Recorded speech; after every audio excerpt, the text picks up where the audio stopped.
Hello and welcome to another episode of the DewatchPod. I am Jorgen Smorgasbord. And I am Jim with a G, and we're both common people. I don't actually know the song personally.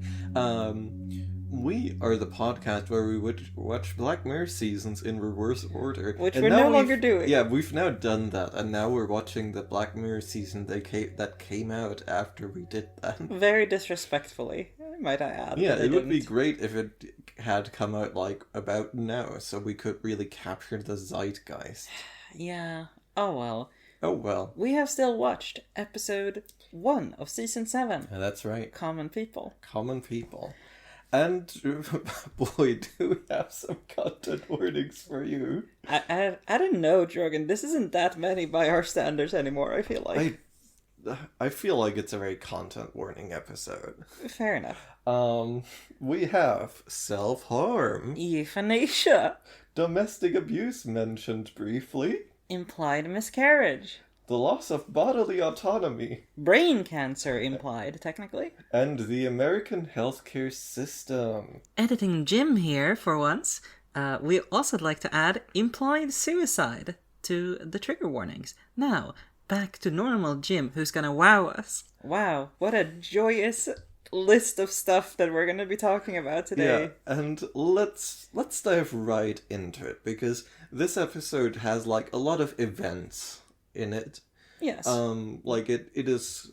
It's fairly fast paced, I would say. Yeah, it's not the fastest paced of Black Mirror, but before that, do you think our listeners should watch this episode? Oh, yeah. Yeah, I think so too. It's a heavy one. Yes, but with a lot of variance and that. But I think yeah. Tone is certainly something where we might be talking about future. It is also funny, but it is also deeply depressing in a very current sense. Yeah, it is a reflection of a thing that just exists. Yeah, and the episode starts with our leading couple, Rashida Jones and. We looked this up 2 minutes ago. Chris O'Dowd, I believe. Chris O'Dowd. Yes. Chris O'Dowd. And they're being really cute. They're being disgustingly cute. They've got their wedding anniversary, and we're just slow cooked on what a cute couple this is. Wouldn't be a shame if something happened to them. The rest of the episode is something happening to them. Yes, the only real important part apart from establishing their relationship in the first 3 minutes is she's a teacher. She's a teacher, he's a welder. They have sex, which is not shown on screen, by the way, which I was in hindsight, I'm that feels un-Brookerish. We get there later. Yeah, we get there. But it's also she's trying to get pregnant, basically. And they're not trying super hard, but they're making a token effort at it. They're hoping for a happy accident is the phrase that comes up semi-frequently in the episode. Though not that frequently, it's not that central. And then the plot begins, because our dear teacher Rashida Jones collapses. Yeah, she just faints in front of her class. And the doctor's well, she would be dead if we didn't have this new medical technology where we basically simulate and replace the part of the brain that has to be removed for surgical reasons. They're basically live streaming I think in this case it was the parietal lobe? Yes. Yeah. Just a part of her brain is uploaded, and she's just plugged into the brain upload. Yes. Bad phrasing. She is plugged into a simulation of her own brain lobe. Yes.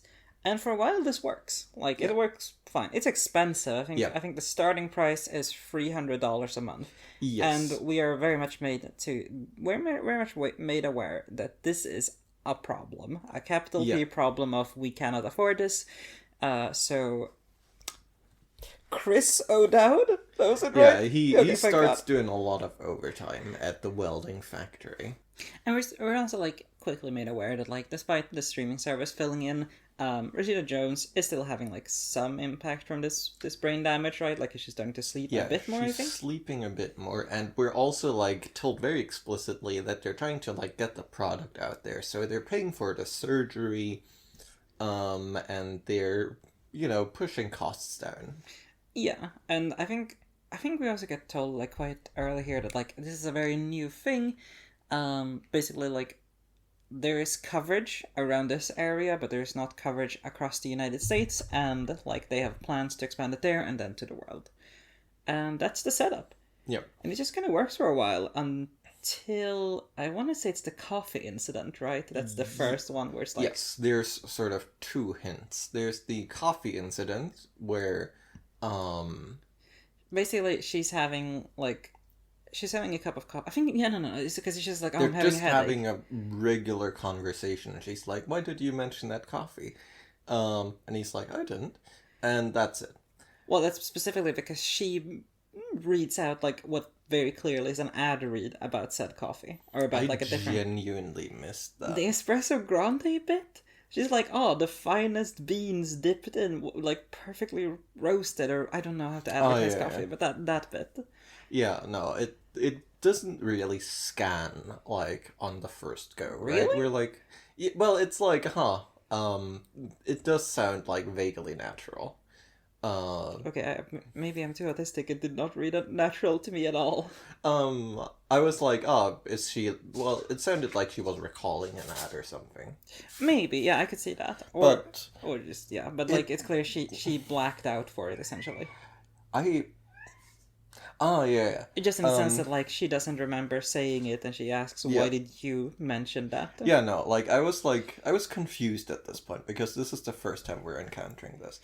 But fear not, we're about to get beaten over the head with the central conceit of this episode, because we get sort of ambushed by it because for their wedding day they're going to their favorite diner like last year when before everything with the brain surgery happened. Yeah, I believe this is where they got married, basically. And like as they're driving, they start having a bit of an argument because Chris O'Dowd is very tired, and so is Rashida Jones, and this is not good for relationships. Yeah, and no, then and like I think there's like something fairly interesting happening here, where like they're both like trying to de-escalate and trying and getting more upset because they're just like in a bad situation. they're trying to tend to each other's emotions in a way that like does not work when both people are aggressively doing it to the other one. Yeah, and this gets interrupted by her just like seemingly like having a seizure more or less. Yeah, like having a stroke or something, because she just kind of suddenly pops out and like kind of throws her head back. And this leads to them meeting again with the I don't think we've actually mentioned her yet, the salesperson for this. Yeah, the sadly fairly boring salesperson. This is not the devil we're talking about. She does her role, but yeah, she does her role, and it's very unpleasant in a successful manner. Yeah. But yeah, basically they go there and she's like, "Oh, you are outside of the range of our towers." Well, yeah, specifically they're currently upgrading towers, and hey, wouldn't you know it, by the way, gang, you can upgrade to our new product, which is literally just the same product, but they're introducing ads in the $300 tier. And there's more range to it, like you can travel further. That's right. Which I think fairly subtly they do specifically mention here that like, because like essentially they're saying it's like, okay, I checked the map, this was within range, and she goes, yeah, but we're upgrading that one to the plus version.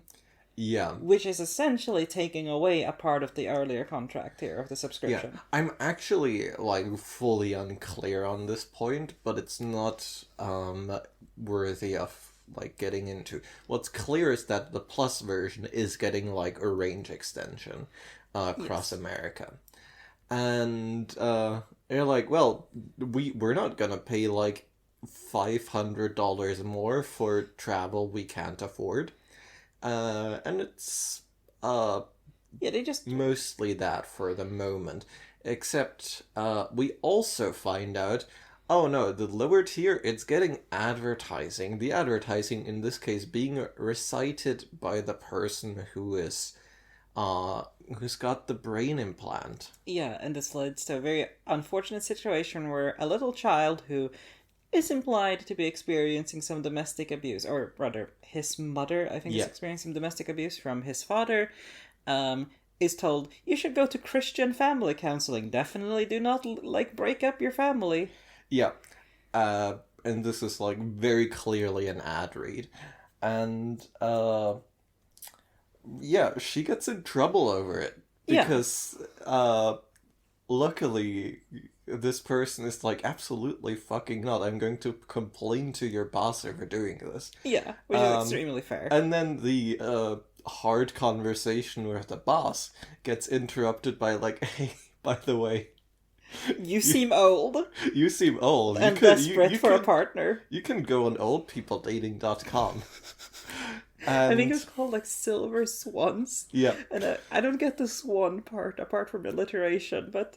Yeah, and this is honestly where a lot of the episode's comedy comes from. Yes. Because the episode is we're just going to have her say inappropriate things, and it's going to be entertaining in a way that is becoming more and more unpleasant.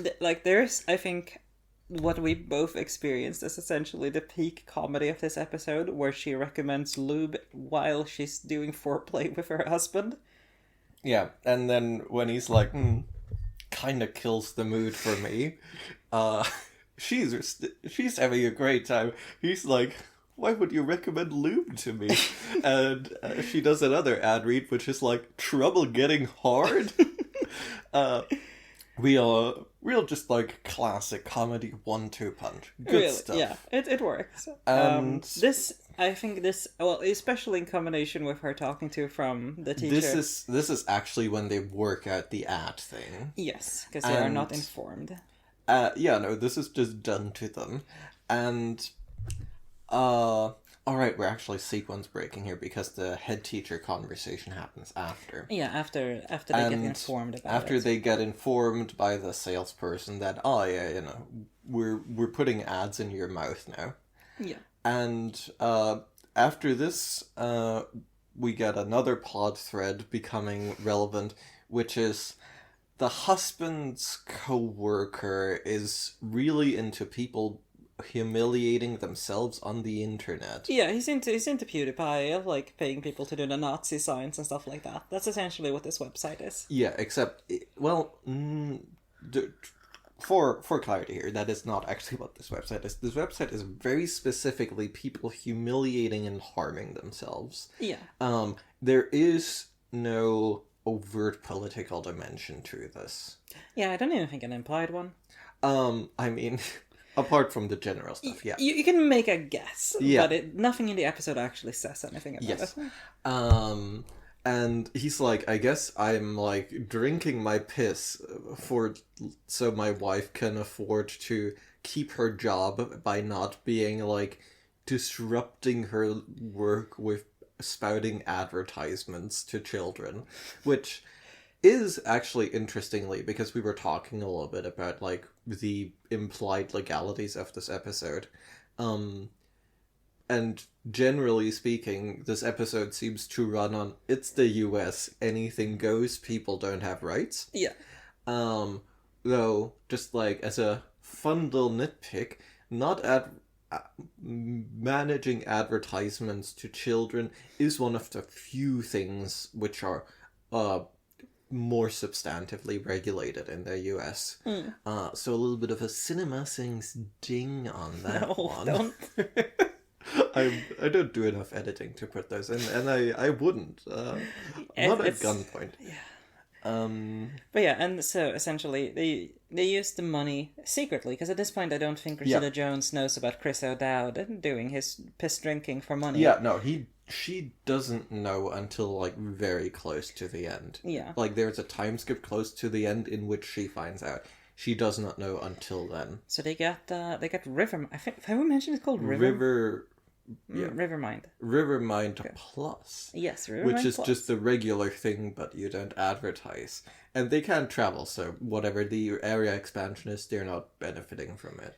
Yeah, and then I guess it's up until the sleep thing, right? That Yes. the next thing happens.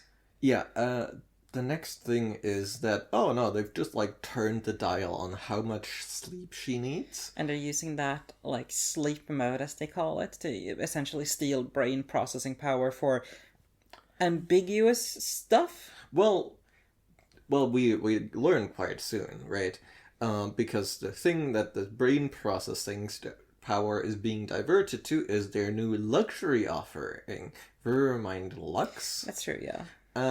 Which is basically you can not only control your experience with sliders, you can also just steal other people's skills. Yes. And those other people are presumably all of the lower tier users. And get really good at parkour, which in this universe means first jumping over a handlebar and then doing a sick flip. It's like jumping over a railing. Yeah.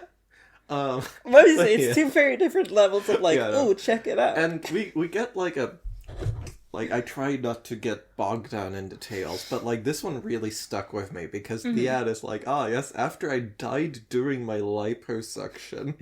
That one, you know what that reminds me of? That's almost a Jackson Habaneros type flyby joke, you know? And I don't think Jackson Habanero was intentional. This one is very clearly intentional.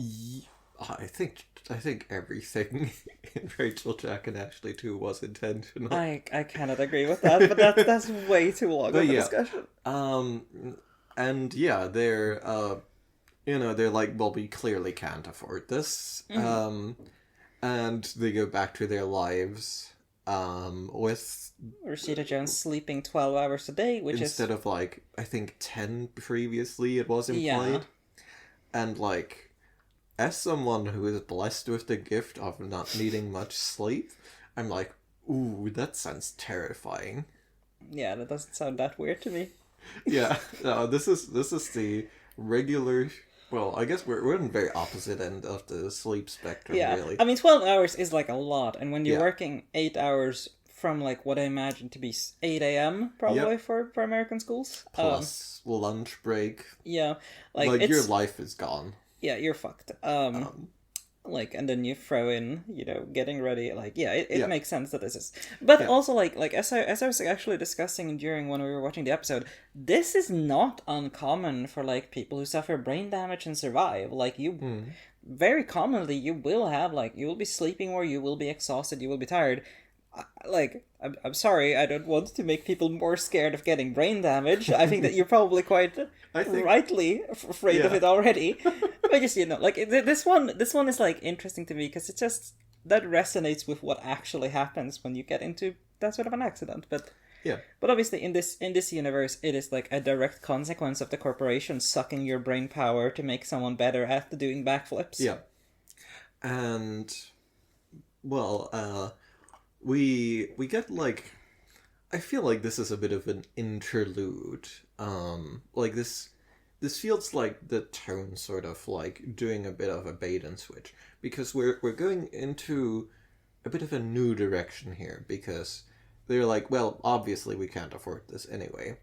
And then we do something very interesting, which is that the husband buys a 12-hour booster to get on their wedding day. Yeah. And the thing they do with this is get the booster, put the pleasure slider to maximum, have a burger, and fuck. Well, no, she also gets really into some pretty low quality country music for a tiny bit. Oh yeah, I already forgot that. She also just likes being. Yeah, she gets excited about a track. Honestly, she's very cute when she's like that. Yeah, it's nice. This is sold to us as an incredible experience. And you were at this point oh no, she's going to get hooked. Yeah, I genuinely thought this felt because this felt cyberpunk to me, right? Because this is where you expect someone gets oh, here's access to heightened like a genuinely heightened state of being, of Yep. experiencing the world for 12 hours and then gets pulled away again. So I'm just like, well, obviously you're going to get addicted to that, right? Like, once Yeah. you've had the super drug of existence itself, like, okay, slight tangent, but like, I've heard people who've been on heroin and then got enough of it, been like, you know, it's better to be sober, but nothing really compares to the heroin. And that's kind of what I was expecting from this, right? Is that, like, she gets more and more into needing this, but that's not at all what happens. And No. in hindsight, it kind of makes sense, just because, like, how the hell would they afford it? But I don't know. I thought at this point, like, You know, she cannot afford a drug habit. yeah, Or so really any habit other than like, keeping herself alive. And I think it is immediately after this that the episode goes and really turns. yes, Because they're struggling to make their payment.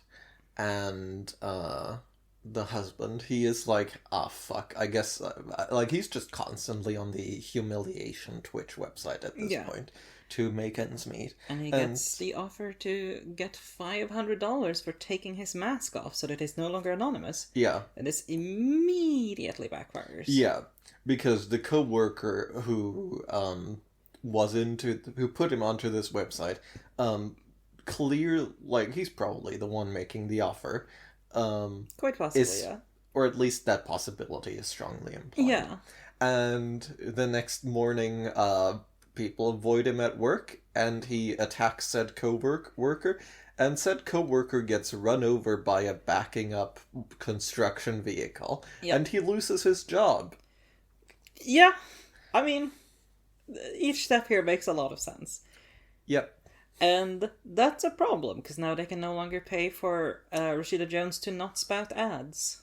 Yes. At least not in the, like, I don't know if that's immediately, like, this month, I think so.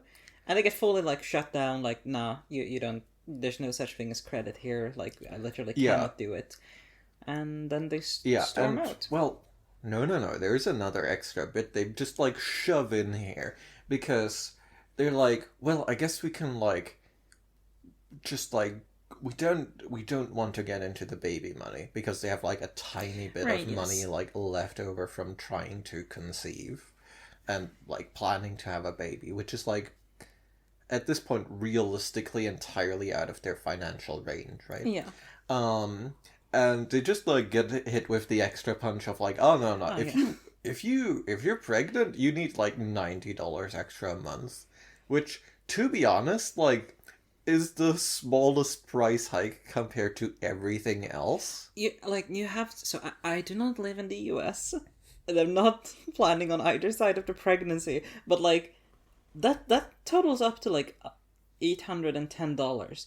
Surely that's, like, that's not nothing by any means, but surely that's quite a drop in the bucket compared to everything else pregnancy costs.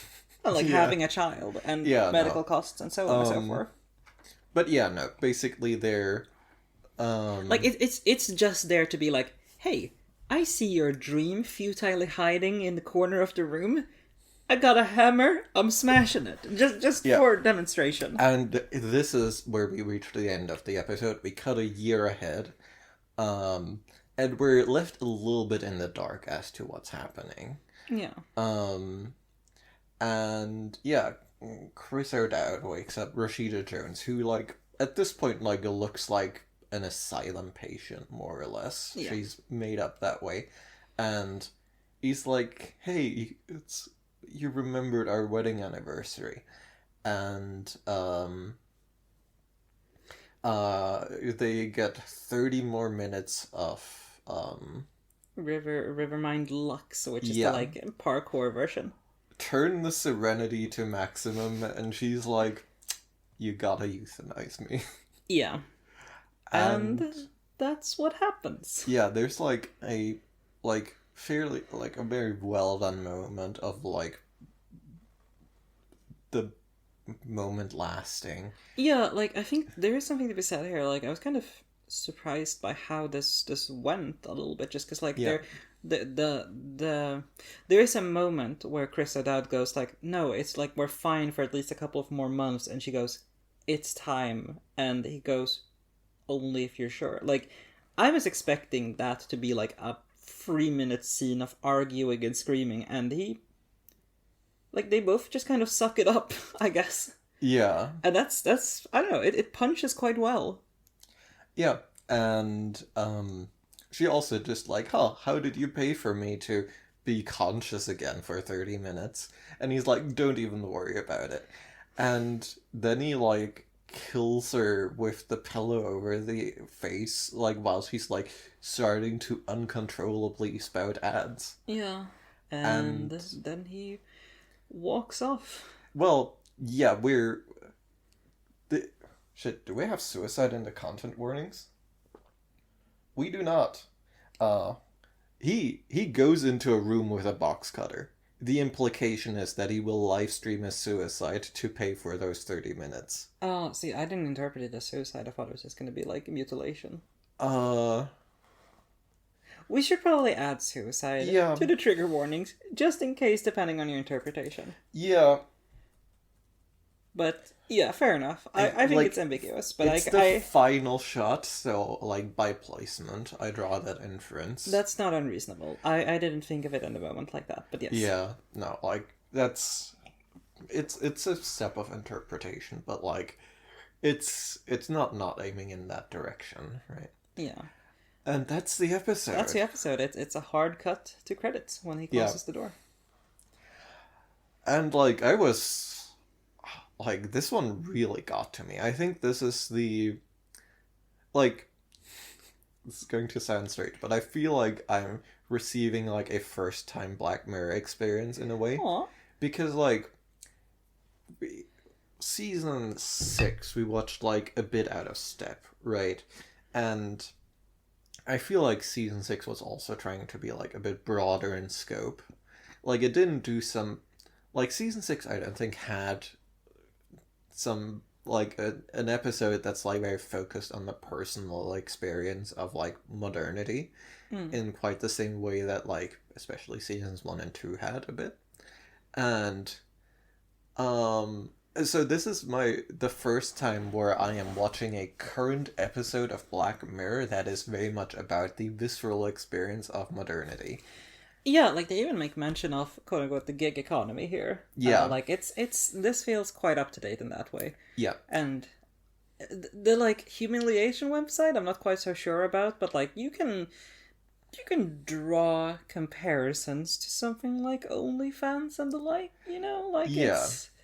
I'm not saying it's a 1-to-1, but like you can get what they're hinting at here. Yeah, and you were saying that it's interesting that they never like touch on like GoFundMe as a concept. Yes. Which I want to like pull on that string a little bit because I feel like it speaks to the like character of the episode that it's not doing that, because like it is an episode that's very much like centered on the bleakness, and I feel like if they had put in like a like they open a GoFundMe back for their lives and don't get anywhere section, like that would have put a different spin on it, right? Because it's the episode isn't interested in the forces of good. No, like I think fundamentally, like if we're looking at this episode, there's a lot of stuff to look at, but like if we want to look at the emotional experience of this episode, it's about being trapped, right? Like this is about like they, because in hindsight, like I want to say, they don't go to GoFundMe, but they do go like, can we get this on credit? Like, is there a better option from the provider who promised us not to fuck us over? And then they did fuck us over. Who could have imagined? Like there is that moment where they're like genuinely looking for people's better nature, and they do not find it, and they are stuck where they are. Yeah, and this is a fairly, and this might be intentional. The timelines sort of match up. Yeah, no, the timelines match up enough for this to be maybe like obliquely influenced by my current favorite book, The Unaccountability Machine, which, like, it's about the way that decisions get detached from their recipients, the people who suffer the consequences, right? And like we have the saleswoman just straight up going like, I have no power to change this. There isn't even a way to enter that into the system. And that is just straight up system. The system is made to intentionally overlook whatever you're doing, right? And there's like they do like just like a little bit of a like stride by that, because they're like, well, we have like an existing relationship, like we've been paying on time, we're good customers, and like this woman is just like, I have literally no power to help you. Yeah, and simultaneously, I think given her personality and how she interacts with the core cast, like I think it's pretty clear that like she's not that broken up by that. Like this is not like, I wish I could help you, but it is a, I wish I could help you, sir and madam. I am afraid I cannot do that. Yeah, but like we're also, I think it's also like fairly unambiguous that like she is just like, well, but like there is just like her denial is sincere. There is no one she can call. So that relationship does not exist that they're hoping to like rely on, because they're dealing with like the human face of an entirely impersonal system, and the human face is just there to be yelled at. Yeah. It's not there to transport information. Yeah. Like it's an interesting experience because, like, as someone who's never had to experience the American healthcare system, I imagine this is quite realistic in a way. Yeah. And it sucks. Like, it hurts to watch, right? Yeah, and, like, we were thinking about this a little bit during the episode. Like, this episode must have been written before, like, the... Killing of Brian Thompson. Yes. But, like, ooh... It is just fully about that. Yeah, like I was commenting during the episode that like this would result in a lot of people being like, well, I can't pay for my consciousness, guess I'm gonna kill the people responsible for this. Yeah. Like might as well go out that way, right? Like it's America, they all have guns, like this is very easy to do. Well, but I think like I do want to push back a little bit, because there has been literally one of those like attacks. For sure, I think this is slightly different, but yeah, because it is putting people even more into a corner. Like it is like doing like quite a bit of dramatic heightening, right? Yeah. Because it's interested in like bringing to the front these conflicts, whereas in reality, it's a lot more. I forget what the name of the book is now, but it is like strategies of like attrition. Right. Yeah, like one thing that actually reflects like now that I think about the structure of the episode is that we never get like alone, like because I was thinking about like one of the realities of why people do not do more Brian Thompsons is because it's hard to identify who to take out this wrath on, right? But also just like a lot of the time you're going to be able to be like, oh, I can't make this next payment, but I can borrow from a progressively worse loan giver, right? Like until you're completely medical debt. Klarna. Sure, something like that. Swedish company mentioned. but like, you know, because there's always a slightly worse option that keeps you afloat from another month until there isn't, and like the mob comes and breaks your kneecaps, or you just go, I can't do this anymore. Yeah. And at that point, you're probably too sick to actually do an assassination. And this is like where deaths of despair come in. Yeah. Like this is straightforwardly about deaths of despair. And I think it's interesting that we never get the point where they go like, yeah, let's get a payday loan, or like let's seek that funding from anywhere else. And it wouldn't be that important in the grand scheme of things. No, but like, it strikes me as something they would have talked about. All of that, like the descent from like, because they have like this extremely precarious stability of like, well, at least we can like make ends meet like through suffering. Yeah. Right, we're just like she's just sleeping, what? 16 hours a day, I would imagine. 12 hours a day. Well, I know that's what they say, but after the time skip. The implication is that it probably gets cranked up further. Yeah. She's sleeping, he's working extra shifts, and then like the system gets like this extra knock, and it just all falls to shambles. Right? This is this story is told entirely in the absence of a social safety net. Yeah, and I mean, I think that's quite important, right? Yeah. Because I was reflecting upon like if I had to describe this episode as a whole, I would just be like, yeah, this is about the American healthcare system. Yeah. Like we can talk about individual themes and individual flourishes with the story, but I think like that's what this is. Like the only thing that really sticks out from that plot and none of it. Oh, there are two things I would say that stick out, right? Like there's the ad reads. Mm-hmm. And to be honest, that's like... I don't know about that one. I don't know how important that is, because the ad reads, if we were breaking it down further, are two things. It's like a violation of bodily autonomy, which is a thing that happens in healthcare systems. Yeah. Like, as sad as it is to say, like, that's what it's representative of. But also a way for Rashida Jones to potentially lose her job if she does not pay for the medical bills, which is also a thing that happens. AKA, hey, like, a customer saw you, I don't know, like, saw you had a colostomy bag, and they think that's gross, so we're gonna fire you. Yeah, or, a customer saw you trying to make ends meet on OnlyFans. Yeah. We're gonna have to let you go from your teaching job or whatever. Yeah, so, like, this to me, like, I think we can get to how much technology plays a role in this episode later, but, like, just that on its own is not that important. But I suppose the other part is the, like, Lux experience, the, like, idea of, like, you can dial up your senses. Yeah, I want to get into this because, like, I think this is a very interesting element of the episode because, like, they quote-unquote upgrade to the Plus plan, which supposedly gives them, like, greater mobility, except what it gives them specifically is literally just the ability to, like, keep their lives. Yeah. Right? There's literally no upgrade. It's just a cost increase. Yeah, it's like they would lose more from her losing her job as a teacher than they would lose from having to pay for this extra subscription. Yeah. And, all the other bad stuff.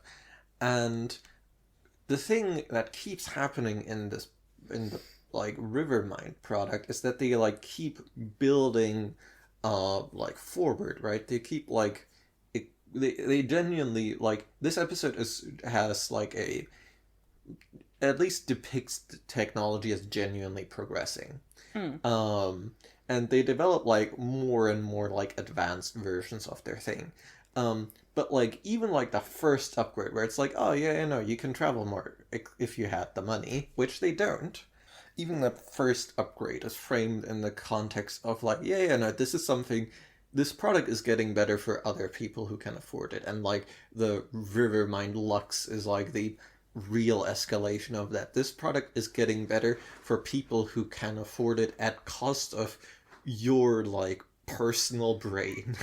Yeah, like I mean, in the way this develops, it is like very much like we mentioned the word enshittification during the episode, and that's obviously like very close to mind here. And I think it's kind of interesting that they do depict like how a lot of this stuff actually works. Where it's like, yeah, like we've made a new tier that is, it has something new, but it's mostly about not having the bad thing of the lower tier you're currently on. Well, I think there's two things happening here, and they're getting entangled by the episode in a way that I find both like a bit challenging to disentangle, but also interesting to like match. So on the one hand, we have like enshittification, and enshittification is a term coined by Cory Doctorow about how startups will be like, oh yeah, no, we got tons of venture capital to burn, so we're just going to make something that is genuinely very good, made by people who care, and just try to like reach as many people as possible, and then when we run out of money, or when we cease to be able to, or, maybe when we've reached a critical mass or whatever, we're going to go and try to turn that huge user base, which is used to a free good product, such as Google, such as Discord, right? All of the Reddit, all of these like internet companies are like the sort of standard bearers for this approach. We're going to turn on the monetization, and maybe we're going to bilk people to like for things that used to be free. We're going to suddenly introduce spam and advertising, whatever. We're going to make the base experience a lot worse in order to you get money, and you cannot leave anymore because you're perhaps locked in some manner. Perhaps you have had brain surgery. to survive, and our product keeps that going. Or, maybe there's network effects, and that's how these things work in like the digital economy. And that's the edgification angle, and that is clearly something that is like at the heart of this episode. They're edgifying my wife. Sorry, I had to. That phrase just really like entered my mind as we were watching the episode. Also, and it was pretty much exactly at the point where the sales rep has like the hugest jacket. Because she switches outfits in every scene, as makes sense, but her jacket in like the middle of the at some point is just so fucking big. It's extremely large. Like it really has the girl boss shoulders, you know? Now, there's the other angle of this, which is sort of the American healthcare side of it. Yes. Because American healthcare is an enormously profitable industry. And they do make genuine strides in like technology and medicine. And all of that is funded by just like absolutely gouging and bleeding the richest nation on earth, like beyond points of pain and death. Yeah, like I think there's a genuinely quite good parallel drawn here, like both in how like tech works, right, which is something Black Mirror is fundamentally interested in, and like the fact that like actual American healthcare systems have been getting more and more like carnivorous over time. Yes. Like they are getting more and more predatory, they are getting more and more keen to deny people. Well, yeah, but like it goes further than that, right? Because all of this stuff is just like is making a huge amount of funding, and it's funding some genuine, like, real big research, and it's making genuine strides. And those strides are not for you. Those strides are for people who can afford the health insurance, who work at whatever Google, and have, like, the best health insurance that doesn't have their business model as denying you anything and everything. And that is the second angle that is happening here. That is like, oh yeah, they're making they're making money, or at least they're like building a base of customers, and then they're leveraging that to benefit or produce products that are not for you. Like produce medical advancements that you cannot afford, right? They have the most like America might have just like straight up the most advanced medicine in the world. Maybe like there's like a few places that can compete on some fronts. Like, the Swiss are treating a lot of Gulf state rich people, and that's how they're funding their shit. But like fundamentally they have all this like amazing medicine, and it's just not available to common people. Name drop. Thank you. That one was semi-intentional. And that is like and I think those things are just like not just analogous, but genuinely like the same business proposition of going like, well, we have this huge amount of people that we're making our money from, and because we're already bleeding those people to the absolute maximum, there is literally no disposable income to be gained, because we got them on rent, we got them on healthcare, and what else is there money left for? Because those people do not have disposable income left to squeeze them for, well, we're developing shit for the elite. Yeah. We're developing shit for the 1 or 0.1%. And we're funding that development with your suffering. And I think this is kind of like where it gets interesting, because we talked a lot about last episode, the season 1 recap, about like where Black Mirror is going to go from season 6, which is a lot about systems and how do we live in them. And I can't help but feel that, like, as much as this is a personal story, like this is a Greek tragedy of people stuck in just straight up the American healthcare company, like this is kind of a prediction of like clearly like there are two ways this can go, and way 1 is just civil violence, right? Yeah, like, and that yes, exactly, and that's not something this episode is interested in.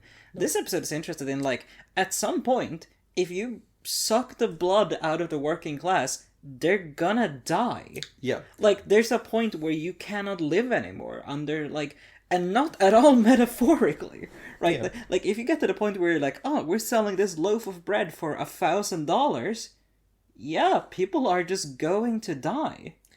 Yeah.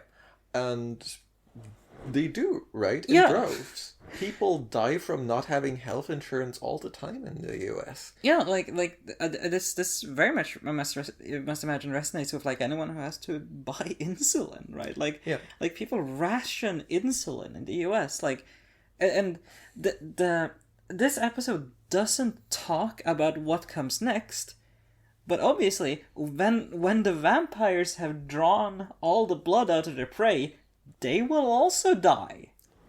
Yeah. And that's, I'm curious if we're gonna see any more of that in Black Mirror, but like, that's kind of where this goes, right? There's only so much you can oppress someone. Yeah, no, like, if you're... There's, like, sort of two sides to this coin, right? In the sense that, like, sure, like, there is this, like, neoliberal pitch of, like, well, where, like, capitalism may be savage, but at the end of the day, you know, it's gonna bring up everyone's standard of living, but the everyone in that sentence is not actually everyone, it's everyone with money to spend, And right? it can't be everyone just by the design. Well, yeah, like, if you keep increasing inequality, right, if you keep squeezing, like, the bottom, like, 40% of the population, like, they are no longer an addressable market because they don't have money left. Therefore, they are no longer of interest to people doing capital shit. Yeah, and that's how you get millennials are killing the housing market through X thing. But and I think this kind of rings true in a way. Like what we were talking about earlier about how the sales rep is like, no, I cannot do this. That's like a thing from the like more recent types of vulture capitalism, Yeah. right? And like in the past, there's something to be said that for however dysfunctional this system is, the ability for like individual salespeople to be like, oh, we can take that on credit, or just like do those little small ameliorations of the grinding wheels Yeah. of capitalism kept it going. Yeah. But eventually, if you go like, no, we're gonna shut that down, we're gonna maximize profits, yeah, like that's gonna be a hard stop at some point. And yeah, no, like once you stop taking in information, sure, you're going to have some great reports for like 5 years, and then something is going to break. Yeah. And oftentimes, that something is just like more suffering for the general population, but like, that also can only go so far. You Yeah. can't, because like, once you reach that point, you go like, well, we'll just not listen to that suffering. I think And we'll there's produce the same problem, and in 5 years, nothing will happen, surely. I think there's even like an interesting nod to the idea of the humiliation Twitch stream, right? Because that's like how you because like inevitably, no matter how high you jack up health insurance premiums or whatever, like there's going to be people who just don't get sick for sheer random luck, right? Like, Yeah. and they'll be like, they won't be well off, but they'll be able to do stuff like that. And like those sorts of things, or GoFundMe's for that matter, is how you drain the money of those people. Yeah. And that's also a finite resource. And also, very clearly creates conflict. In this case, very personal conflict, but like, like that's how you drive up unemployment for gig work. And that's not a good sign of a stable society. No. And yeah, no, I think like I'm trying to think if this episode has like a central point.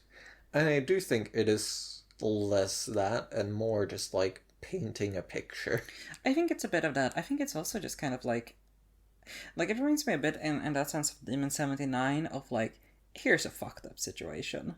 And then we are kind of left to speculate on the rest. And I think it does that fairly well. Yeah. And you're like, I don't know, like I think that can be enough. Because clearly, like there's no part of this where you're looking through it and going like, yeah, alright, that sucks for them, but like I guess the rest of the world's fine. I mean, like, there is sort of the implication of, like, yeah, no, new medical technology, but, like, they're really going out of their way to go, like, Yeah, but like, not for you though, right? Yeah. That is the entire point. Things are getting better, but not for you. I mean, even the like lethal liposuction treatment actress, like I mean, just like liposuctions themselves are like very obviously flagged as like this is a luxury operation in the Yeah. first place. Like Yeah, I no, think that's there very like intentional. there is like just like it does leave a slight bad taste in my mouth. Maybe, but like I think it is. I think I think it's in a throwaway joke, but I also think it's meant like it would have the commercial would have had a very different vibe to it if it was like I had a accident while I was delivering Foodora, like that wouldn't scan, right? yeah.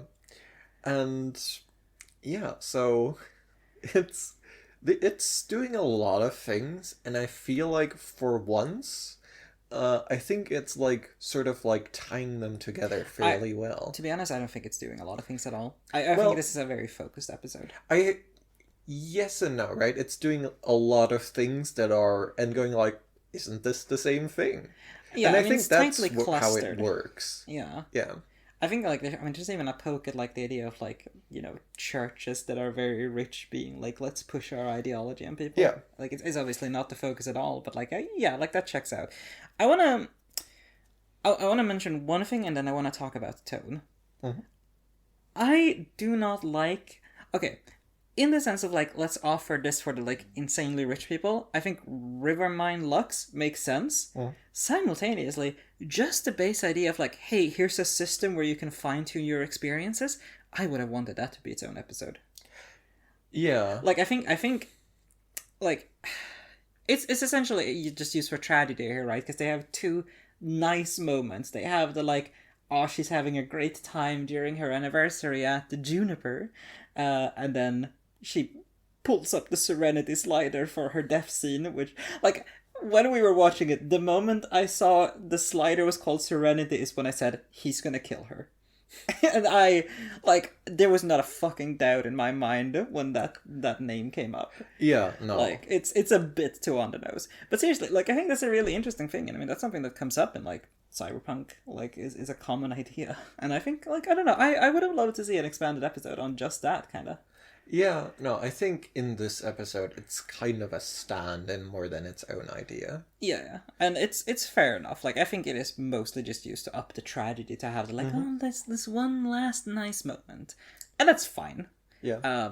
It feels a little bit Underdeveloped? well, it's not even underdeveloped. It feels like a little bit pragmatic writing in a way that kind of like leaves a bad taste in my mouth. But I think I'm being a snob about that.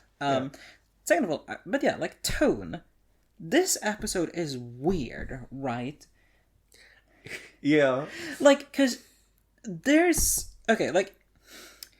In very broad strokes, starts happy, ends tragically. In the middle, it gets progressively bleaker. Yeah. Okay, yeah, that's Black Mirror. Like, we're done here. Apart from the ones that just start bleak and end bleak. But, like, fair enough. But it's weird that, like, for like 5-minute intervals at times, it's like, this is a funny episode. Yeah. And it's like. It's genuinely funny too, right? Yes. They're not just trying and failing. Like no, they're hitting like good comedy 1-2 punches. Yeah, and it's like I don't think that it is impossible or even like that like distant a concept to make episodes that are both tragic and funny. Like dark comedy can sway towards the dark side of that, right? Like it doesn't just have to be like comedy but edgy. I don't know if this episode nails that particularly. Like, I think in particular, like, the ad reads are such a weird thing just on the basis that, like, at times, they are used for, like, genuine horror. Yeah. Like, especially the, like, Christian read to this child with like, an abusive dad. She genuinely, like, is just, like, fairly abusive towards two students by way of advertising. Yeah, and like clearly this is impacting her where she's like blacking out, can't remember it, and it's just like it's horror of delirium. Like it's something like Bandersnatch or perhaps Playtest. Like, and that's a very genuine horror angle, and the idea of like your mind being intentionally consumed by tech, and not in the spooky robot sense, but in corporate greed sense. Yeah. That works. But then there's also a lot where it is just funny. Yeah. And I don't know if it nails that balance. I'm sorry. So I don't know if I can speak to that with any substance. What I do want to mention is like how that like affects my viewing experience. Because like I think sort of reflecting a little bit on like my experience of the episode, like those moments for me, like yes, they were genuinely funny. They also got me to like let my guard down a little bit, and like it, and like that just somehow makes like the like genuine like pain and tragedy of the episode like hurt all the more. That they're like, oh yeah, no, this episode like it's funny, it's got heart, and uh that just like really just like pries a chink in the armor to like just really like Yeah. get the like, well, I guess me and my wife have come to an agreement that I'm going to kill her when she's an advertisement again. Yeah, like I think that is probably what they wanted to do with it. Yeah. And I had this thought during the episode that I think I would like this episode more if I hadn't watched Joan is Awful. Because I think there are quite some times where just in the language of cinema, and I know I overused that term, but in the language of cinema and like how the actors are acting, it feels like a throwback to Joan is Awful. Like there are times, especially when they're meeting with their representative, and they're like, "This is fucked up," and they go like, "Whoa," like it's. They don't say it's in your contract, but they go like, "It's just a part of our upgrades." Like it has extreme Joan is Awful, and I don't dislike Joan is Awful, but I think it helps to undermine the seriousness of the episode, and I wish I could have a comparison where had not watched Joan is Awful. Yeah, no, I mean, I think I probably liked it a bit better because it's not so present in my mind. Yeah, no, that's very fair. I don't know, like for me, I'm iffy about how they handle that, I guess. And I think the thing that really struck me about it was that final scene where she goes into blackout ad read, like, and I think it really undermined the tragedy of that one for me, to be honest. And For me, it worked. Okay. Like I was genuinely feeling very bad. I was until the ad read started, and then I was like, well, I mean, honestly, my emotions have been neutralized. Yeah, like this episode, like it just like got to me on like most levels. It got to me for at least a bit, and Yeah. I think like it could have gotten to me more, I guess is what I'm getting at. Which is it's not a cardinal sin. But like for me, this episode is like this is a dangerous precedent to set to use numbers, but like I want to say this is like a 7 out of 10 for me. Interesting. I'm not going to indulge your number sins. No, that's probably good. But yeah, no, like I think like I do think I like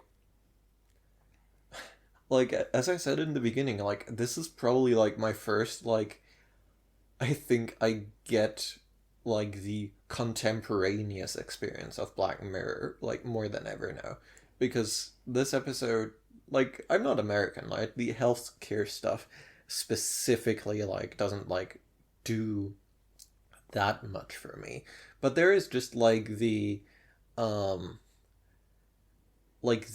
feeling of not just being trapped but being encroached upon at every step. That like that like gets something like primal in my brain that like screams every time my phone is like not my own somehow. Like that is strangely like my parallel experience. I think this episode, like its greatest virtue is just how well it like translates real stuff into like this is one of the few episodes of Black Mirror where I can just honestly say I don't think they went too far in the like analogy.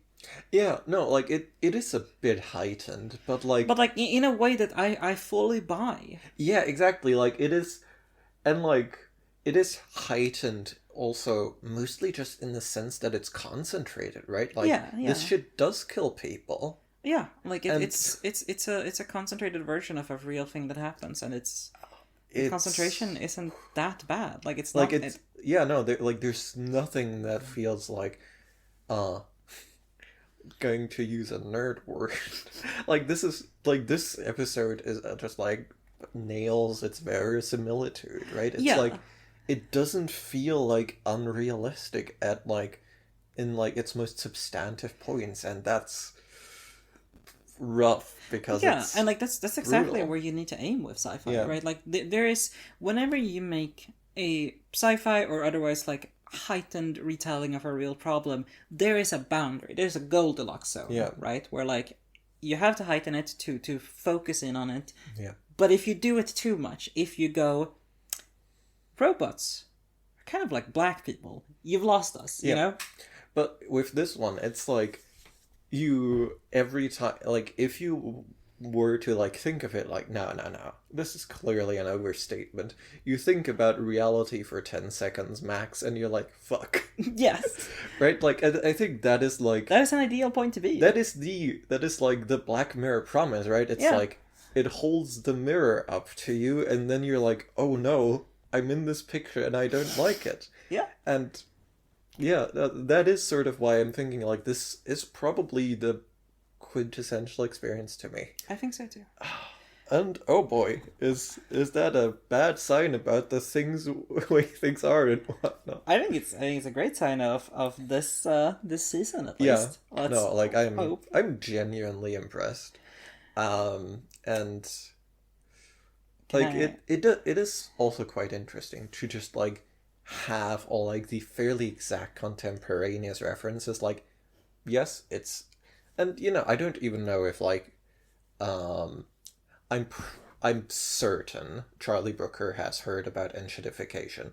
I'm not sure if he's read The Unaccountability Machine, but like, it's in the discourse, it's in the zeitgeist, right? Like, this boy is like this is a concentrated blast of zeitgeist, Yeah. and it's dark. Yeah, and Right, this is checks out, most importantly. yeah, and yeah, no, there is a very strange thing that happens in this context when like people who talk about these things get asked about the Brian Thompson assassination, and they just have to go like, well, I did predict that, I guess.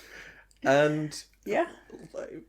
I wonder if, and we will never research this because we're fully content imagining our own Charlie Brooker in our minds. Of course. But Our like buddy- he must have been asked about the Brian Thompson assassination, and I wonder what he said because I don't think you can say that much while still remaining in the like legal zone or the acceptable zone. I think, I don't know, like, me strikes Charlie Brooker does not have a strong revolutionary spirit, to put it like No. that. And I think that seeps into his work. Yeah. And that's, you know, that's something to analyze, but I think, I doubt we're gonna... I don't think Charlie Brooker is interested in writing stories where people rise up against the bad system that he describes. No, but I do think like random violence definitely more in his zone. Quite possibly, yes. Yeah, I mean, and on a he- personal level, yeah. especially, I think. So yeah, no, Will. I wanna do a little thing because we're now into, for the first time since our initial season, which is season 6. We're now into an area where I have not watched these episodes either, and neither have you, Jorgen. And- Certainly not. And I wanna do a little segment here where, as we go, once we have decided our opinions on the episode, I wanna just look at reviews very, very quickly. Hell yeah. Where do you think, like, what do you think the critical reception was to this? I think it is like fairly on the nose. I think people must have liked this. Okay. So overall, their critical response to this episode was positive, but there's a very interesting breakdown because like they do this thing where like people will rank like the reviewers rank the different episodes in terms of all of Black Mirror, and of the 6 reviewers quoted, it goes from the 8th best, and there are 34 in total, I should say. Okay. It goes from the 8th best to the 28th best, aka like the 6th worst. So there's quite a span here. Yeah. And like, yeah, there's been some of the, like, a lot of praise for like the ending and stuff. 80% of critics are, or 80% of reviews are positive, with an average rating of 5.6 out of 10. That's That's a weird rating to give in a positive review. I'm glad we don't do numbers.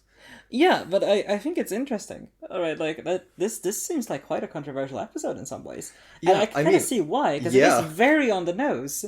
Yeah, it is about current things, and it was presumably written and filmed before the assassination and released after. So I think people are like, "Oh no, this is propaganda for killing CEOs," and I'm like, well, it can't be.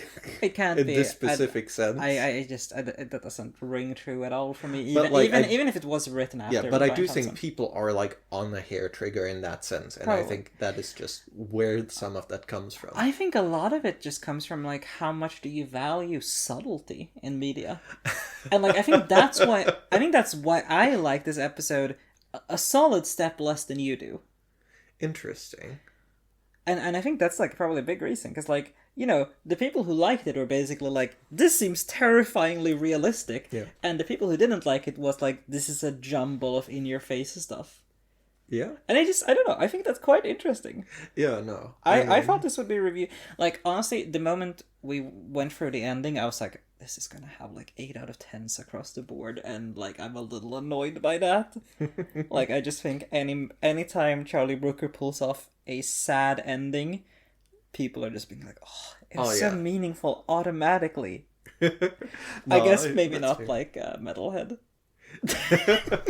I think people were quite righteously brutal on that, which good. Yeah, but yeah, that's my little review segment, and I'm quite interested in continuing. I'm gonna hold off from.